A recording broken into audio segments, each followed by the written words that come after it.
Eu acho que a mim não cabe falar muito, mas eu acho que essa iniciativa só pôde se estruturar e ela só tem sentido em razão da figura do professor ex-ministro e tanto um brasileiro com tantas qualidades quanto o Raul Jungmann.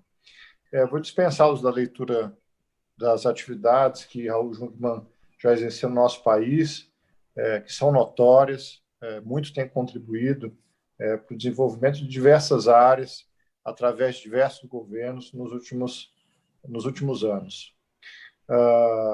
Basta mencionar o seu papel como ex-ministro da Segurança Pública no governo Temer, onde teve uma passagem de alta relevância, apesar do pouco tempo de governo, mas de alta relevância para esse tema que aqui nós vamos discutir. Certamente é um dos maiores especialistas e entendedores do tema em todo o Brasil. Professor, ex-ministro, Raul Jungmann, é um prazer recebê-lo aqui para a sua fala sobre essa iniciativa de pesquisa. Nós temos aqui não só diversos alunos e pesquisadores assistindo a gente aqui na sala, mas também no YouTube. O senhor tem a palavra. Bom dia a todos e a todas. Eu quero saudar inicialmente o ministro Gilmar Mendes, o presidente da UEI, Rafael Kalu, o João Bachur, o Atalá, que foi muito generoso na minha apresentação, e Eduardo Granzotto. Eu vou começar com 3 afirmações. A primeira delas: o sistema, se assim podemos chamar, de segurança pública no Brasil, replica, amplifica e agrava a violência e a insegurança pública no país. Portanto, a nossa segurança pública é disfuncional com o seu papel, ou pelo menos o que ela deveria ser. Em segundo lugar, é impossível hoje combater o crime organizado no Brasil, porque se o fizermos no espaço nacional, nós não vamos a lugar nenhum, pois o crime se transnacionalizou e é imperativo a construção de legislação e de instituições que dê conta disso. Ou seja, é imperativo que nós tenhamos instituições, pelo menos sul-americanas, que deem conta do que é hoje o processo de transnacionalização do crime organizado e das facções, não só no Brasil, mas em outros países do subcontinente. E terceiro e último lugar, como afirmou recentemente a pesquisadora da UERJ, Nathalie Kupperman, nós temos hoje, na questão da segurança pública, uma questão que é também da democracia, é também uma questão democrática. Iniciando pela pergunta, por que somos tão violentos? Eu vou elencar 5 fatores e, rapidamente, vou falar sobre eles. Primeiro ponto, o Brasil nunca teve atribuições ao poder central constitucionais na área de segurança pública. Ou seja, dito de outra forma, as 7 constituições que nós tivemos, a primeira no Império em 1824 e a última em 1988, nenhuma delas atribuiu ao poder central, seja no Império, seja na República, o papel central na segurança pública. Isso é fácil de constatar quando nós olhamos o artigo 144 da nossa última Constituição, que, de certa forma, traça a arquitetura da segurança pública brasileira. Nós vamos verificar lá que nós temos no caput que segurança pública é dever do Estado, direito e responsabilidade de todos. Em seguida, são elencados os órgãos que dão conta ou que têm atribuição na área dessa segurança pública. E, no caso da União, no caso do governo federal, são 2 órgãos apenas. A Polícia Federal, que cuida de alguns tipos penais, não vamos confundir com aquilo que é a segurança pública em toto, e a Polícia Rodoviária Federal, que dá conta do monitoreio e da fiscalização de 70 mil quilômetros de rodovias federais. Isto não se confunde com segurança pública. A segurança pública, desde sempre, foi atribuição no Império das províncias e hoje dos estados. É simples verificar isso. A prova dos 9, em Em 2019, nós gastamos 95 bilhões em segurança, na função segurança pública, segundo o Anuário Brasileiro da Segurança Pública. E desses 95 bilhões, apenas 13 bilhões eram de responsabilidade do governo federal.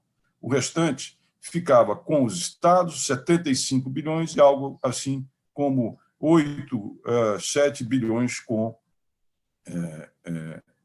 os municípios, que, é bom lembrar, também não são contemplados como partes da federação responsáveis pela segurança pública.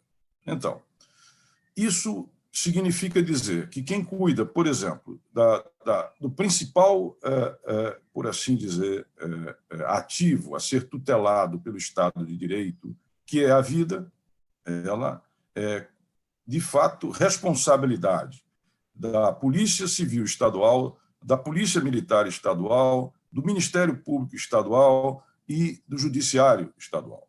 O governo federal não tem atribuições, a não ser excepcionais, em casos de crimes contra servidores da União, contra políticos, por exemplo, casos que são, como disse aqui, excepcionais. Então, é preciso encerrar este primeiro ponto dizendo que, se não existem competências constitucionais do governo federal na área da segurança pública, consequentemente, também nunca tivemos um Sistema Nacional de Segurança Pública e uma política nacional de segurança pública.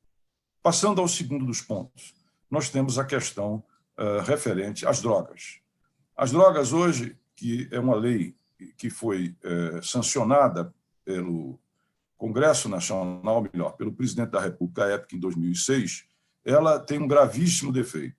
Ela introduz a diferença entre o usuário da droga e o traficante de drogas. Porém, ela não dá critérios ou parâmetros objetivos para diferenciar um do outro. Diz a lei que o usuário não deve ser penalizado, mas, na prática, é o que acontece por ela não ter estabelecido critérios que permitissem exatamente à esfera do judiciário fazer essa diferenciação. Então, o que nós estamos vendo é que milhares de jovens que não cometeram crimes, não estavam com armas, apenas portavam alguma quantidade de drogas, são lançados dentro da nêmesis da segurança ou da insegurança brasileira, que eu falarei adiante, que é exatamente a questão prisional, que nos assombra a todos. Então, é fundamental que a ação direta de constitucionalidade que se encontra no Supremo e que tem como relator o ministro Alexandre de Moraes, que já colocou, inclusive, o seu parecer disponível para votação, seja votada, porque ali eu entendo que é possível que o Supremo venha contribuir com critérios claros para separar quem é usuário não deve ser penalizado e quem é traficante, sim, deve ser penalizado. O terceiro dos pontos diz respeito às nossas polícias. Nós estamos vendo o agravamento do fenômeno das milícias, sobretudo no Rio de Janeiro, mas isso é corrente em todo o país. O que são as milícias? São comandadas por policiais da reserva e policiais da ativa. No caso específico do Rio de Janeiro, nós temos aproximadamente 700 comunidades que estão sob controle de milícia, em conjunto ou isoladamente com o crime organizado e o tráfico de drogas. Pesquisa recente indica que 57% do território vive numa condição de um Estado paralelo, onde as garantias e direitos constitucionais não valem para os cariocas que lá habitam. 1/3 de toda a população carioca vive sob esse regime de exceção. Por que isso? Porque as milícias, o crime organizado, que controlam o território, controlam o voto, elegem seus representantes, que vão indicar cargos, ou seja, ocupantes de cargos no executivo, e eles vão indicar, inclusive, nos órgãos de controle e também nos órgãos de segurança pública. É o que eu chamo a metástase da segurança pública associada exatamente às milícias e ao crime organizado. E é parte também desse consórcio, uma parte da política. Por quê? Porque os milicianos e o crime organizado têm votos e recursos a ofertar a políticos. E políticos têm, em vice-versa, a capacidade de fazer advocacy para milicianos, propiciar cargos para eles, dar uma certa blindagem. Então, este consórcio hoje domina uma grande parte do Rio de Janeiro. O que fazer com relação a isso? Esse é um tema longuíssimo e que mereceria uma outra live. Mas eu diria que duas coisas são essenciais. Em primeiro lugar, é preciso despolitizar as polícias. Toda vez que uma força armada, seja militar, seja policial, convive com a presença, a discussão, a infiltração da política, entra pela porta a política, sai pela porta dos fundos o mérito, a disciplina e a hierarquia. E é isso que, infelizmente, acontece no Rio de Janeiro, e eu recomendo a leitura da República das Milícias, do Bruno Paes Manso, que traz um diagnóstico fantástico e também um timeline, uma história de como isso se construiu no Rio de Janeiro. Então, é preciso despolitizar as polícias, o que acontece em todo o país. No Rio de Janeiro é um caso crítico. E, ao mesmo tempo, combate à corrupção. E isso quer dizer que nós precisamos de corregedorias fortes, independentes e capacitadas, e sem, novamente, nenhum tipo de interferência para que elas possam, mandatadas, exercer o seu papel disciplinar. Passando agora ao quarto dos pontos, nós temos, porque somos tão violentos, nós temos a questão exatamente da juventude vulnerável. Nós temos no Brasil hoje, segundo dados do IBGE, 11 milhões de jovens que são tidos como sem. Eles não têm escola e eles também não têm trabalho. E uma parte dessa juventude se torna vulnerável. E se torna, de fato. Exemplo disso. No nosso sistema prisional, que é o último ponto que eu vou analisar, 55% é formada de jovens. E a juventude de 15 a 24 anos, negra, pobre, de periferia, com família desestruturada, é aquela que mais comete violência e que mais morre ao mesmo tempo. Então, o Brasil precisa olhar para esses jovens, pobres, negros, de periferia, e a eles estender a mão, dar um sonho, deixar de tomá-los como invisíveis. E isso é fácil de fazer. Como disse aqui o ministro Gilmar Mendes, 50% dos homicídios do país, nós temos 5.570 municípios, está concentrado em aproximadamente 300, ou seja, aproximadamente 2% dos nossos municípios. Se nós tivéssemos um programa nacional voltado para a juventude, focado nessa juventude, antes que ela fizesse o trânsito da vulnerabilidade para a criminalidade, nós teríamos uma queda, sem dúvida, muito possível e estaríamos dando oportunidade de vida a esses jovens. Por fim, o sistema prisional. O sistema prisional é a minha nêmese. Nós temos a terceira maior população criminal do mundo, 820 mil, segundo o CNJ. O DEPEN, FOPEM, tem uma outra visão, e outros órgãos também têm uma outra. Ou seja, um dos problemas que nós temos na segurança pública é a obscuridade, a falta de dados para elaborar políticas públicas. Tá? Então, nesse sistema, quem manda são 70 facções. As 1.500 unidades prisionais que o Brasil tem, 70 facções controlam esse sistema prisional. Eles são, dentre outros, o PCC, o Comando Vermelho, o Amigo dos Amigos, o Terceiro Comando do Capital, o Bonde dos 40, o Sindicato do Crime, a Família do Norte, os Guardiões do Estado e por aí afora vai. E por que eles controlam? Porque nós temos o superencarceramento. Como disse o ministro Alexandre de Moraes, nós prendemos muito e prendemos mal, porque das 820 apenados, nós temos aproximadamente 450 mil vagas. E como eles crescem 8% ao ano, em 2023 serão uma Porto Alegre, ou seja, serão 1,5 milhão de apenados. Hoje, o grande asset, a grande vantagem, o grande ativo do crime organizado é dominar o sistema penal, que é, na sua totalidade, 99%, digamos assim, algo que é estatal, ou seja, está ou deveria estar sob o controle do poder público. Como aquele que lá entra, aquele jovem que foi preso, por exemplo, com a trouxa de maconha ou com a pedra de crack, que não tem antecedentes criminais, que não está ligado a um bando, que não porta armas, é jogado lá dentro, para sobreviver ele tem que se filiar a alguma daquelas facções. E ao se filiar, esteja lá dentro ou esteja lá fora, ele continua servo dessas facções criminosas. E atenção, todas essas facções que aqui eu citei foram criadas dentro do sistema prisional. Então, o sistema prisional brasileiro é o centro de recrutamento de recursos humanos, do crime organizado. Nós gastamos, em média, por cada preso, pelo menos dentro do sistema prisional estadual, federal é bem mais caro, mensalmente algo como R$ 2.500. É mais do que se gasta com um estudante de ensino fundamental. Não é? Então, nós estamos simplesmente pagando impostos para ampliar o exército do crime organizado. Por isso é que eu dizia no início que o nosso sistema de justiça penal, prisional, de segurança, ele é disfuncional com o seu papel, os seus objetivos.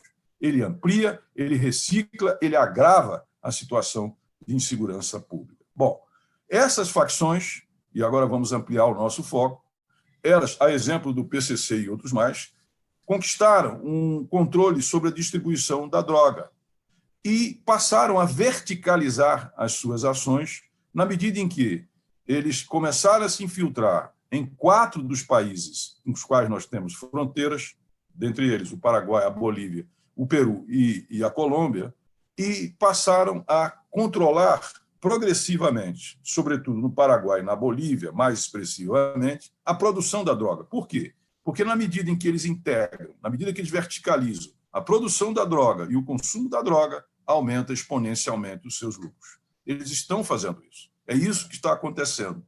Hoje, PCC, Comando Vermelho, por exemplo, estão transnacionalizados, estão integrados, inclusive, às grandes cadeias de tráfico de droga no mundo, seja na África, seja na América Central, seja, inclusive, até nos Estados Unidos. Então, como combater isso? Daí a necessidade, que eu entendo não é de agora, de que nós criemos uma autoridade sul-americana de segurança. Para o quê? Para produzir a convergência de legislação, a articulação das polícias do aparato de segurança na área de inteligência, da coordenação da ação de operações. Isso precisa acontecer, senão não há capacidade de combater esse crime que se transnacionalizou. Nós precisamos também aqui, a exemplo da Interpol e da Europol, que a Ameripol, que é a nossa polícia em tese sul-americana, tem a capacidade de enforcement, mas ela não tem, porque ela não tem exatamente o status jurídico internacional. Não é um ente internacional. Daí a necessidade de refundá-la para que, exemplo da Interpol e da Europol, ela possa exercer essas suas funções a contento. Neste sentido, e aí chegamos ao observatório e à parceria entre o IDP e a OEI. Nesse sentido, é fundamental o papel desse observatório. Ele é decisivo para que nós possamos ter, em primeiro lugar, informações, que nós tenhamos dados, que nós tenhamos conhecimento, que nós possamos gerar massa crítica que possibilite a quem toma decisão, os policymakers, aos países, às nações, sobretudo pelo papel de uma organização como a OEI, que tem mais de 70 anos e é referendada pelos parlamentos de todos os países ibero-americanos, nós possamos ofertar informação, conhecimento, tecnologia, legislação, com a grande contribuição do IDP, que, além disso, vai também nos ofertar cursos de formação em mestrado, em graduação, depois em doutorado, propostas de legislação também, que são simplesmente decisivas para que a gente possa enfrentar essa questão da violência, não apenas no Brasil, mas também na América do Sul. Por tudo isso, é que eu saúdo essa parceria entre o IDP e entre a OEI, porque ela é fundamental para debelar, para enfrentar a violência, não apenas no Brasil, mas também na América do Sul. Lembrando, por derradeiro, para finalizar, que não há possibilidade de se combater o crime organizado, o tráfico de drogas, as facções criminosas, se nós não integrarmos, se nós não produzirmos integração, interação, coordenação entre a sociedade, a academia, o empresariado e o Estado nessas nações para poder combater conjuntamente a violência e reduzi-la, e, ao mesmo tempo, assegurar a vida de todos nós. Muitíssimo obrigado pela atenção e fico aqui à disposição de qualquer pergunta que queiram fazer. Muito bem. Professor Jungmann, obrigado pela sua brilhante exposição. É sempre com muita felicidade que a gente ouve uma pessoa com tanto conhecimento, com tanta experiência na área. Acho que os desafios são enormes. O pontapé inicial está lançado.